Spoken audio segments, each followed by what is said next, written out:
नमस्कार, मैं हूं मनोज वर्मा और आप देख रहे हैं अटेंशन। और अटेंशन में चर्चा होगी आखिरी दौर, दिग्गजों का जोर। जी हाँ, लोकसभा चुनाव का आखिरी दौर चल रहा है। महज 2 चरण और बचे हैं, लिहाजा मध्य प्रदेश के नेता भी दूसरे राज्यों में दम लगा रहे हैं। बीजेपी और कांग्रेस के दिग्गजों ने पूरी जान फूकी हुई है और बीजेपी की तरफ से मुख्यमंत्री डॉक्टर मोहन यादव, पूर्व मुख्यमंत्री शिवराज सिंह चौहान, BD शर्मा समेत अन्य नेताओं ने मैदान संभाल रखा है। तो कांग्रेस के लिए दिग्विजय सिंह और जीतू पटवारी जोर लगा रहे हैं। ऐसे में अब सवाल ये है कि MP के दिग्गजों के प्रचार का असर दूसरे प्रदेश की जनता पर कितना पड़ेगा और ये दिग्गज अपनी पार्टी को कितनी सीटों पर बढ़त दिला पाएंगे। आज इन्हीं सवालों के आसपास चर्चा करेंगे, लेकिन पहले रिपोर्ट देखिए।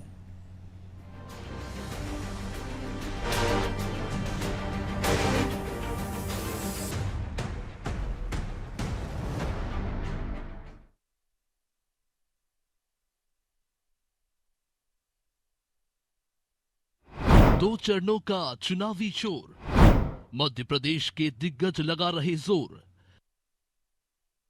मध्य प्रदेश में 4 चरण के मतदान होने के बाद बीजेपी और कांग्रेस के दिग्गज दूसरे प्रदेशों में जोर लगा रहे हैं।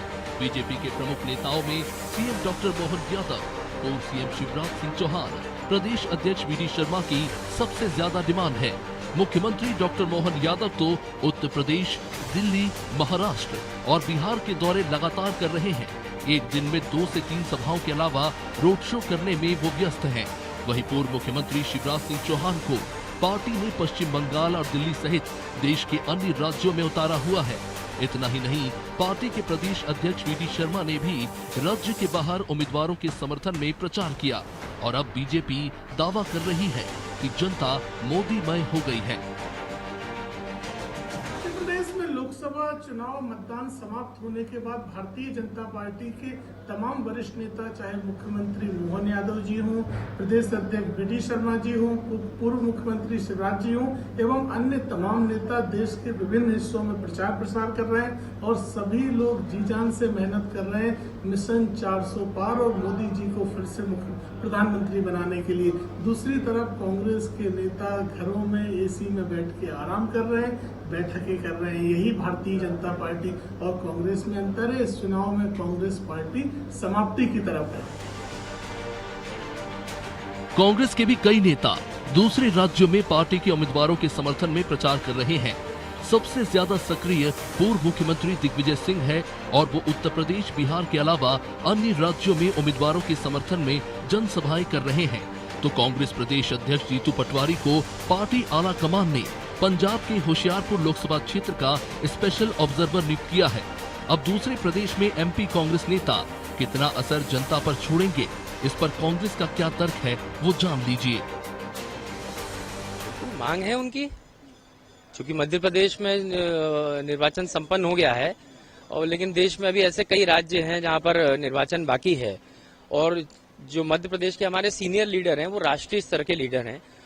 उन जग जाहिर है कि उनको कहीं वो परिचय के मोहताज नहीं है और सब जगह डिमांड आ रही है, क्योंकि जहां प्रत्याशी खुद लिख के नाम मांगते हैं कि इनको हमारे यहाँ भेजने से लाभ मिलेगा, तो वो लोग जा रहे हैं, पार्टी के लिए प्रचार कर रहे हैं और निश्चित ही पार्टी को इससे मजबूती मिलती है। जब कोई भी बड़ा नेता जाता है तो उससे वहां का जो आम कार्यकर्ता होता है उसके अंदर बड़ी ऊर्जा का संचार होता है और उससे बहुत लाभ मिलता है पार्टी को। कुल मिलाकर कहा जाए तो बीजेपी और कांग्रेस के दिग्गजों ने अब दूसरे प्रदेशों में डेरा डाला हुआ है। दोनों दल की कोशिश और मकसद एक ही है, वो ये कि लोकसभा चुनाव में अपनी पार्टी को ज्यादा से ज्यादा सीटें दिलाएं। लेकिन मध्य प्रदेश के मुद्दे और यहाँ की तासीर अलग है, लिहाजा अन्य प्रदेशों में बीजेपी और कांग्रेस के दिग्गज जनता को कितना लुभा पाएंगे, ये तो चुनाव के नतीजे ही बताएंगे। ब्यूरो रिपोर्ट, अनादि TV।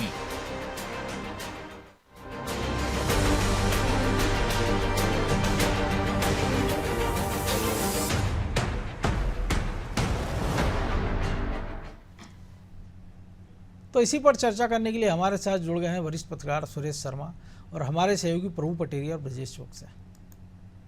बहुत स्वागत है शर्मा जी आपका। नमस्कार। तो आखिरी चरण चल रहा है और जिस प्रकार से अब जोर लगाने की बात है, लेकिन दिलचस्प बात यह है कि जो बीजेपी में तो परंपरा रही है हमेशा कि जो उसके बड़े नेता हैं उसको आसपास के राज्यों में भेजा जाता है। हमने बीच चुनाव में देखा, जब मध्य प्रदेश में भी चुनाव चल रहे थे उस दौरान भी मध्य प्रदेश के तमाम सारे नेता, जिनमें मुख्यमंत्री भी शामिल हैं, वो पास के राज्यों में प्रचार कर रहे थे। लेकिन कांग्रेस की ओर से हम देख रहे हैं कि मध्य प्रदेश के नेताओं ने मध्य प्रदेश में प्रचार नहीं किया, लेकिन अब उनको बाहरी राज्यों में भेजा जा रहा है। लेकिन भेजा जा रहा है ऑब्जर्वर बनाकर। जीतू पटवारी की अगर हम बात करें, वो भी पंजाब का। दिग्विजय सिंह की बात करें, वो अपने चुनाव क्षेत्र में उलझे रहे, इक्का दुक्का सभा बाद में की उन्होंने।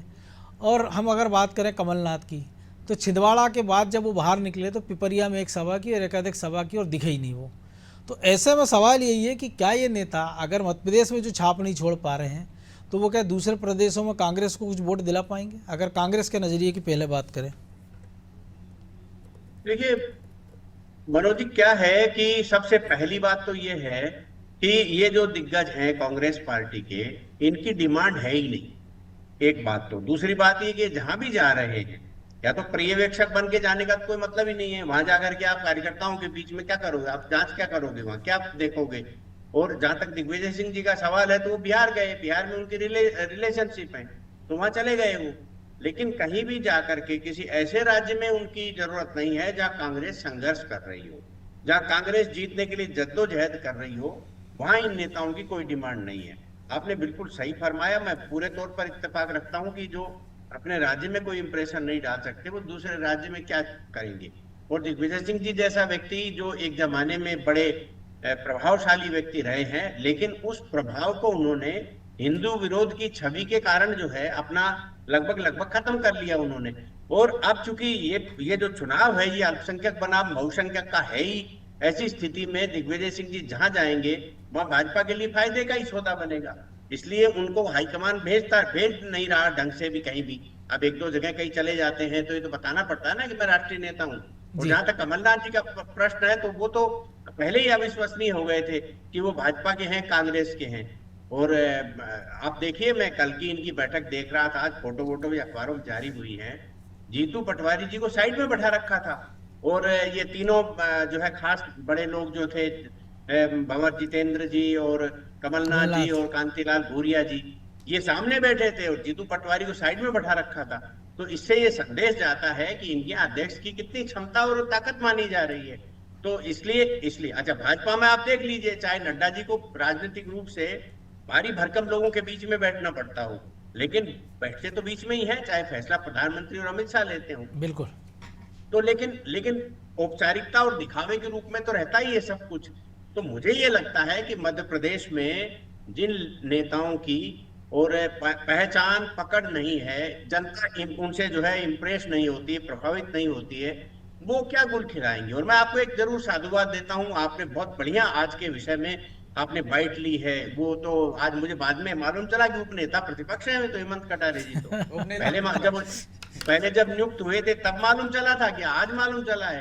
पूरे चुनाव में जिस आदमी को किसी ने खास तक नहीं डाली हो, वो बता रहा है कि हमारे देश के हमारे नेताओं की वहां पहुंच है, पकड़ है, पहचान है, प्रभाव डालने वाले लग रहे हैं। कौन देश का ऐसा कैंडिडेट होगा जो ये कहेगा कि दिग्विजय सिंह मेरे यहाँ प्रभाव डाल देंगे?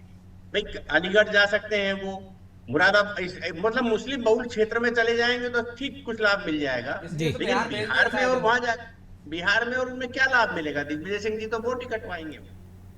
तो प्रभु जी वोट कटवाएंगे, लेकिन मध्य प्रदेश में भी देखा आप कि हिंदी पट्टी की बात करें तो कांग्रेस कहीं मजबूत दिख रही थी, तो वो मध्य प्रदेश था। विधानसभा चुनाव के नतीजे भले जो कुछ रहो, लेकिन 40% वोट शेयर था।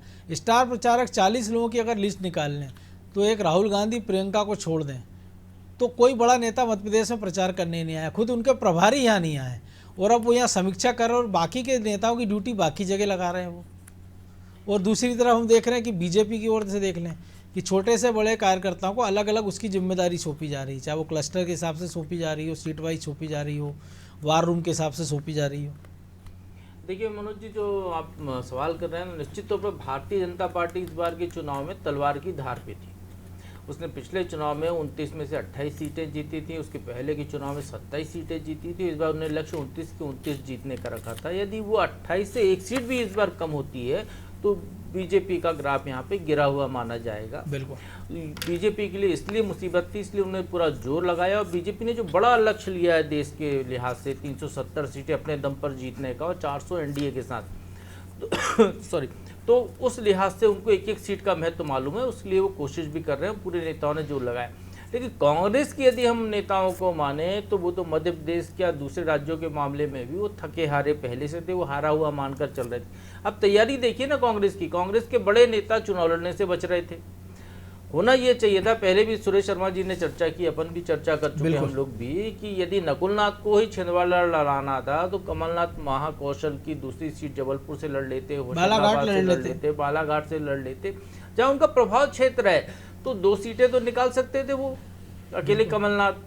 लेकिन वो खुद चुनाव लड़ने से डरते रहे और प्रचार करने से भी डरते रहे, अपने क्षेत्र के बाहर ही नहीं निकले, क्योंकि ये डर लग रहा था कि हमारा जो छिंदवाड़ा ही छिन जाएगा तो बचा क्या, हमारी विरासत खत्म हो जाएगी। तो प्रभु जी मैं रोक रहा हूँ, ये तो हमने तभी देखा कि जब विधानसभा में मुख्यमंत्री के रूप में उन्होंने चुनाव लड़ा, सेफ सीट सुनी, उन्होंने दीपक सक्सेना का इस्तीफा कराया, जबकि वो आसपास की कहीं से भी लड़ते तो शायद जीत भी सकते थे। तो तभी उन्होंने संदेश दे दिया था कि गढ़ के बाहर उनके क्या हालात हैं। बिल्कुल मनोज जी, मैं आपको बताऊं, इसी कांग्रेस के एक नेता हुआ करते थे अजीत जोगी, जो प्रशासनिक बैकग्राउंड से आए थे, कांग्रेस के नेता बने थे, जिनको बड़े हिकारत की नज़र से तमाम कांग्रेस के बड़े नेता देखा करते थे। जब वो छत्तीसगढ़ के मुख्यमंत्री बने तो उनने जो है बीजेपी के विधायक का इस्तीफा करा के उस सीट से चुनाव लड़कर वो विधानसभा में पहुंचे थे। तो निश्चित तौर पर ऐसा कुछ वो कमलनाथ चाहते तो कर सकते थे, रिश्तियाँ उनके अनुकूल थी, लेकिन डर उनके अंदर अपने आप में था। निश्चित तौर पर अपने आप में कॉन्फिडेंस की कमी मान सकते हैं, जिसके कारण उन्होंने ये कदम उठाया। दिग्विजय सिंह ने पहले चुनाव लड़ने से मना कर दिया, फिर वो कहने लगे गुना लड़ा दो, उमंग सिंघार कहने लगे वो लड़ेंगे तो मैं लड़ूंगा, जीतू पटवारी पलायन कर गए। तो निश्चित तौर पर चुनाव में जब मध्य प्रदेश में कांग्रेस को संभावना इस बार ज़्यादा थी। अब आप देखिए कल की बैठक में क्या हुआ, कल की बैठक में ये नेता दम भर रहे हैं कि हम 10 सीटें जीत रहे हैं। मेरी बात हुई ग्वालियर से जो प्रवीण पाठक से, तो बोले कि निश्चित तौर पर मैं जीत रहा हूँ। यदि प्रदेश में 2 सीटें यदि कांग्रेस को जीत रही है तो एक छिंदवाड़ा यदि है तो फिर दूसरी सीट ग्वालियर होगी। मुरैना के लोग कह रहे हैं कि मुरैना में कांग्रेस जीत रही है। हम इस तरीके से कई जगह से बातें सुन रहे हैं। बैठक में जितेंद्र सिंह कह रहे हैं मैं ज्योति से नहीं कि बताऊं कितनी सीटें कल की बैठक में एक नेता ने दावा किया कि जो है हम 10 सीटें कांग्रेस जीत रही है, 10 से ज़्यादा सीटें जीत रही है। तो निश्चित तौर पर इस बार वैसा कोई बीजेपी के लिए उतना अनुकूल मुद्दा नहीं था जो बीजेपी की गाड़ी को जो है बुलेट ट्रेन की रफ्तार से दौड़ा रहा हो। इस बार मुद्दे थे बीजेपी के लिए, वंदे भारत ट्रेन की तरह के थे, उनके लिए शताब्दी की तरह थे मुद्दे, उनके लिए एक्सप्रेस की तरह थे। लेकिन कांग्रेस तो जो है पैसेंजर से भी बुरी स्थिति में चली गई। वो नैरो गेज ट्रेन की स्थिति में पहले से थी, वो कि जगह जाए उससे तेज साइकिल चला जाए। बिल्कुल। तो इस तरीके से कांग्रेस का मनोबल गिरा हुआ था, इसलिए कांग्रेस के साथ ये दिक्कत थी। जहां तक बड़े नेताओं की बात है जो प्रदेश में, तो सुरेश शर्मा जी ने जो कहा, तो दिग्विजय सिंह पहले खुद ही कहते रहे कि मैं वोट मांगने निकल जा, मैं यदि चुनाव प्रचार करने जाता हूं तो वोट नहीं मिलते, वोट कट जाते हैं। तो अब ये मान के चलिए कि वो आदमी कहीं जो खुद ही कह रहे हैं तो वो कहीं और वोट मांगने जाएंगे तो क्या स्थिति होगी, या कोई क्यों बुलाए, क्यों बुलाए। तो निश्चित तौर पर कांग्रेस के नेताओं के साथ ये बड़ा संकट है, इसलिए उनको ऑब्जर्वर बनाकर भेजा जा रहा है। और जिस तरीके से अभी सुरेश शर्मा जी ने हेमंत कटारे को पॉइंट आउट किया, तो ऐसे कांग्रेस में बहुत सारे हेमंत कटारे हैं जो चुनाव के दौरान गायब रहे, अब नजर आ रहे हैं। इसलिए कल की बैठक में उनके कैंडिडेट ने जो बीजेपी से गए थे, इसलिए उनको समझ में आता है संजय शर्मा को, जो नर्मदापुरम से प्रत्याशी हैं होशंगाबाद से, वो चूंकि बीजेपी में थे, उन्हें बीजेपी की कार्यशैली को देखा है किस तरीके से काम करते हैं। इसलिए उन्होंने कहा कि कुछ ऐसे नेताओं को आगे नहीं बढ़ाना चाहिए जो बूथ पे तो जीरो हैं लेकिन भाषण में हीरो हैं। कांग्रेस में यही स्थिति है, भाषण वीर बने हुए हैं सारे के सारे पदों पर, फील्ड जमीनी आधार कुछ नहीं है। वो बरैया एक कदम आगे निकल गए, वो कह रहे जिन जाति के नेताओं ने मुझे हराया मैं विधानसभा उनको हरवा दूंगा, वो अपनी पार्टी के लोगों को हराने की बात कर रहे हैं। तो निश्चित तौर पर कांग्रेस में ये जो है, तो ये तो अच्छी बात है कि बरैया ने कह दिया, कांग्रेस में तो ये होता ही हुआ है। तो भानुमति का कुंभा जैसा है, वहाँ सब खतबदा रहे हैं आपस में, पता नहीं क्या स्थिति होने वाली है कांग्रेस की। तो उनको इस बारे में समझना चाहिए, कोशिश करना चाहिए ठीक होने की। और नेताओं को कम से कम जब चुनाव में जा रहे हैं तो अब ये देखिए एक निर्दलीय प्रत्याशी भी चुनाव लड़ता है सर, तो वो भी कहता है कि मैं जीतूंगा, पूरे कॉन्फिडेंस से उससे पूछो तो कहता है कि मैं चुनाव जीतूंगा, भले उसके घर वाले उसको वोट ना दें। तो जब उस स्थिति में चुनाव होते हैं तो कम से कम आप तो कम से कम एक बड़ी राष्ट्रीय पार्टी के लोग हैं, तो आप 15 दिन 20 दिन 1 महीना 2 महीना तो मेहनत कर लीजिए चुनाव में। हो सकता है संयोग से स्थिति आपके अनुकूल हो जाए। तो कांग्रेस में यहाँ कमी साफ दिखाई देती है। लेकिन प्रभु जी जो आप कह रहे हैं कि डरे हुए तो पहले थे कांग्रेसी, पहले लग रहा था कि हम उनको 150 सीटों पर रोक देंगे, 200 पर रोक देंगे, लेकिन बीच में कुछ माहौल बदला है कि वो जीत की बात करने लगे। शायद यही माहौल बदलाव हम मध्य प्रदेश में भी नेताओं को समझ में आ रहा है कि हम अच्छी ताकत से लड़ लेते तो हो सकता था हम बेहतर पोजीशन पे होते। तो ये समझने में देरी हो गई। पहले बीजेपी ने जो माहौल बनाया उससे कांग्रेस के तमाम बड़े नेता डर गए कि माहौल तो उनका ही है 400 पार में, मतलब जो उनने एक तरह से आभा मंडल रखा, उस आभा मंडल में फंस गए, मुझे ऐसा लगता है। बीजेपी हमेशा उनको अपने ट्रैक पर लाती है, अपनी फील्ड पर लाती है, अपने ट्रैप में फंसा लेती है और कांग्रेस उसी में ढेर हो जाती है। नहीं, शर्मा लेकिन जी, मध्य प्रदेश विधानसभा के चुनाव के ट्रेंड को आप देखिए, क्योंकि उस समय कमलनाथ जी ये दावा कर रहे थे कि हम सरकार बना रहे हैं। भाजपा वालों को भी पसीना आ रहा था, उनकी समझ में आ रहा था कि इस बार का चुनाव आसान नहीं है, टफ नहीं है, लेकिन जनता ने जो निर्णय ले रखा था वो निर्णय बाद में चुनाव परिणामों के बीच में आया, 163 के आसपास गए। मैं आज फिर एक बात कह रहा हूं कि देश की जनता ने एक मानस बनाया हुआ है। हम ये समीक्षा करते समय, क्योंकि मैं कई राज्यों में बात करता हूं, हम समीक्षा करते समय ये कह सकते हैं, और जितने लोगों ने मुझसे कहा उसमें एक लाइन कॉमन आई है, और वो ये आई है कि अधिकांश कॉमन आई, वो लाइन ये आई है कि बहुत जबरदस्त टक्कर है हमारी यहाँ, लेकिन कम मार्जिन से बीजेपी जीतेगी। मतलब किसी ने ये दावे से नहीं कहा। लेकिन शर्मा जी, जो ब्रजेश ने भी कहा कि पहले, अगर चुनाव प्रचार की भी हम बात कर रहे हैं तो उससे जुड़ा है कि पहले 4 राउंड तक हमने देखा कि कांग्रेस या तमाम सारे जो इंडिया गठबंधन के लोग हैं वो ये कह रहे थे बीजेपी की सीटें घटा देंगे, बीजेपी 400 प्लस सीटें कहाँ से लाएगी। अब लेकिन वो कहने लगे हम 300 लाएंगे, हम 500 लाएंगे, 400 लाएंगे। अखिलेश यादव तो कह रहे हैं कि केवल एक ही सीट पे फाइट है बनारस में प्रधानमंत्री नरेंद्र मोदी से, बाकी सारी सीटें हम जीत रहे हैं। तो ये जो स्थितियां बनी है और इनके बीच मैं एक आप तो रहे, मैं एक और छोटी सी जिज्ञासा मेरी जो आप ही शांत कर सकते हैं। एक चुनाव हमने वो भी देखा था 2003 में मध्य प्रदेश में बीजेपी अब तक सबसे ज्यादा सीटें जीती थी, इस बार 163 जीती, उस समय 173 174 सीटें जीती, 173 सीटें जी। लेकिन 4 महीने बाद जब चुनाव हुए तो केंद्र में जो है यूपीए की सरकार को चुनाव मध्य प्रदेश के लोगों ने वोट वहां पे किया, पूरे देश के लोगों ने किया। मध्य प्रदेश 2009 में कांग्रेस के समर्थन में गई मध्य प्रदेश की जनता, 12 सीटें उनको दे दी थी बहुत सारी जगहों पर। तो ये स्थितियां भी तो हैं, क्योंकि इस बार वैसा जो मैं कह रहा था कि इस बार वैसा मुद्दा नहीं है जैसा पिछले बार 2014 में जिस तरीके का मुद्दा था, जिस तरीके से भ्रष्टाचार की आग में पूरा देश तप रहा था। उस बीच में जो है नरेंद्र मोदी एक बदलाव की बयार और हिंदुत्व के प्रतीक बनकर आए थे, तो एक तरफा पूरा झुकाव उधर था। 2019 में जो है एयर स्ट्राइक का मामला था, पाकिस्तान सामने दिख रहा था, हर व्यक्ति को लग रहा था कि पाकिस्तान मिल जाए, मतलब हर व्यक्ति की ये स्थिति थी कि वो वोट का बटन नहीं दबा रहा, वो पाकिस्तान गोली चला रहा है लगता है। तो इस तरीके से वोट पड़े थे। लेकिन इस बार ऐसा कोई मुद्दा नहीं था शायद इस बार, तो इसलिए कांग्रेस पहले नहीं समझ पाई, लेकिन बाद में उसको जब तक समझ में आया तब तक उसके हाथ से पतंग छूट चुकी थी। देखिए प्रभु जी, आपने एक चीज देखी होगी कि देश भर में जहां भी अपन इलेक्ट्रॉनिक चैनल्स वाले लोग गए हैं, उनके सबके आपने देखे होंगे निश्चित रूप से, इसको किसी भी व्यक्ति ने ऐसा कहते हुए सुना कि हम कांग्रेस को वोट देना चाहते हैं। किसी को ऐसा कहते हुए सुना उत्तर प्रदेश में कि हम अखिलेश यादव को वोट देना चाहते हैं। उत्तर प्रदेश, ऐसे ही अन्य राज्यों की तरफ देख लीजिए।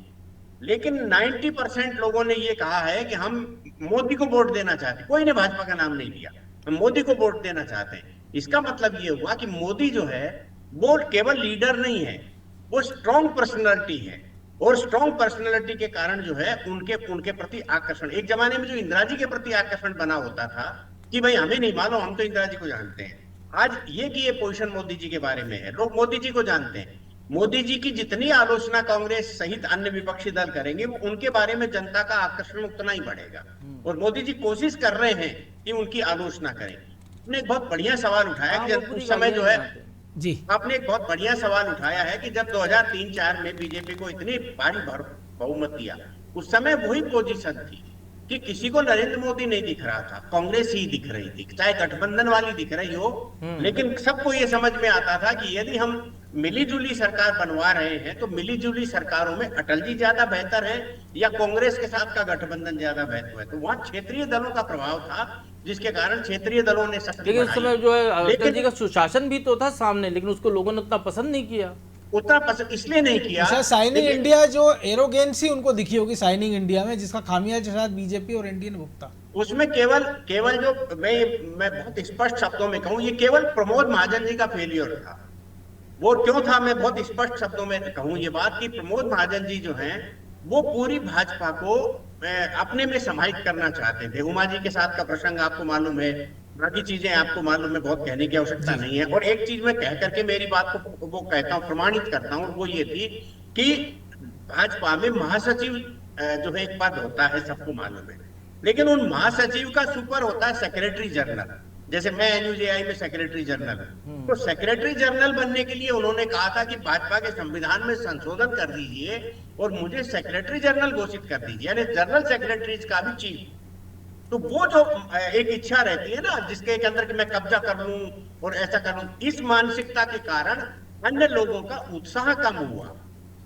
और उस उत्साह में यदि भाजपा 400 से कम जाती है तो आप केवल एक लाइन आज मेरी मान करके चलना प्रभु जी, कि केवल लोगों के दिमाग में ही आएगा कि मोदी की गारंटी, मोदी की गारंटी। यदि भाजपा की गारंटी और मोदी की गारंटी में टकराव होगा तब भाजपा 400 से भीतर जाएगी। आप मेरी बात को, मेरे इस इशारे को नोट कर लें जी। लेकिन प्रभु जी जो आपने कहा और प्रचार का हम बात कर रहे हैं, तो आपको नहीं लग रहा, भले मुद्दा नहीं हो लेकिन एक ऐसा ट्रेंड सेट हो गया कि या तो आपको मोदी को लाना है या तो हटाना है, पूरा चुनाव उस पर फोकस हो गया। तो ऐसे में ये क्षेत्रीय जो नेता हैं, जो शर्मा जी ने कहा कि मोदी की गारंटी या मोदी की बात में, तो ये कहीं टिक रहे हैं ऐसा, या ये केवल एक मुखौटा एक उनको चाहिए कि ठीक है 40 लोगों की प्रचारकों की सूची है, कोई ये ना कहे कि एक अकेला आदमी घूम रहा है, क्योंकि क्रेडिट डिसक्रेडिट वो सब एक ही खाते में जाना है, चाहे वो कांग्रेस की बात कर लें चाहे बीजेपी की। देखिए यहाँ पर जहाँ तक जिस तरीके से अभी सोनल शर्मा जी ने बताया कि जिस तरीके से इंदिरा गांधी कांग्रेस हो गई थी, उसी तरीके से अभी नरेंद्र मोदी बीजेपी। मैं इसीलिए कह रहा हूँ कि या तो लाना या हटाना। और इंदिरा गांधी कांग्रेस इसलिए हुई थी कि उनने जो है अलग बांग्लादेश बनाया था, पूरे देश की एक भावना उनके साथ जुड़ गई थी, उस समय वो लीड कर रही थी। और फिर देवकांत बरुआ का नारा। और अब जो है नरेंद्र मोदी के पीछे भी लगभग वही स्थिति इसलिए है क्योंकि वो बहुसंख्यक वर्ग के जो मतदाता हैं वो उनको लीड करते हुए दिखाई देते हैं। और दूसरी बात यह है कि पाकिस्तान को उन्हें मुंह तोड़ उनके घर में घुसकर 2-2 बार जवाब दिलवाया उनकी सरकार ने, तो देश का एक भावना वहां पर जुड़ गई है। तो उनमें वो जो आभा जो इंदिरा गांधी वाली है वो देश देखता है, और मोदी जी ने उसी को पेश कराकर बिल्कुल। और इस चुनाव पहली बार ही देख रहे हैं कि कोई प्रधानमंत्री किसी पड़ोसी देश का नाम पे वोट मांग रहा है, क्योंकि आमतौर पर जब उम्मीदवार रहता था तब वो बोलता था। जी वो उनकी मजबूरी है, वही प्रधानमंत्री जो मैं कह रहा था। जी, इसीलिए देखिए जो बात हो रही थी, यदि आप संगठन से, बीजेपी कार्यकर्ता आधारित दल है, आप संगठन को अपने में समाहित कर लोगे तो आगे चलकर वही स्थिति होगी जो प्रमोद महाजन जो करना चाह रहे थे और जो बीजेपी की हुई थी, जो सुरेश शर्मा जी ने इशारा किया।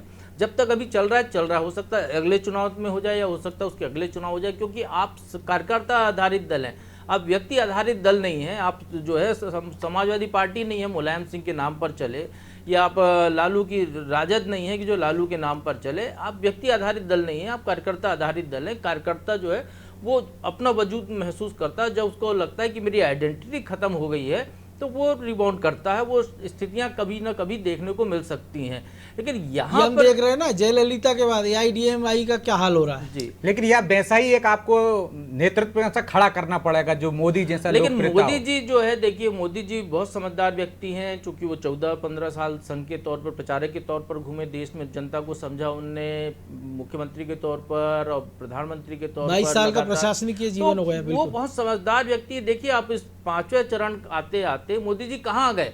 मोदी जी 5वां चरण आते आते उनको लगा कि इस बार कोई राष्ट्रवाद का ज्वलंत विषय नहीं है, तो वहां आ गए बहुसंख्यक के विरुद्ध अल्पसंख्यक मतदाता वाली बात पर। राहुल गांधी के 11-12 साल पुराने वीडियो निकाले जा रहे हैं मुस्लिम तुष्टीकरण वाले, मतदाताओं को, बहुसंख्यक मतदाताओं को एकजुट करने की कोशिश की जा रही है कि आपका आरक्षण का लाभ जो है उधर चला जाएगा। ये तमाम मुद्दे इसलिए ला रहे हैं क्योंकि उनको वो 400 पार वाली जो स्थिति, क्योंकि एक मुद्दा ये भी चल गया ना कि आरक्षण खत्म कर देगी बीजेपी। जी शर्मा जी, एक लाइन में ये कहना चाहता हूं कि मोदी जी ने भाजपा के लिए एक बहुत बेहतरीन काम ये किया है कि भाजपा के कार्यकर्ताओं का जो क्षेत्रीय और ये सारा समीकरण था उसको मोदी में समाहित किया और मोदी से ट्रांसफर करके कमल के फूल में किया है।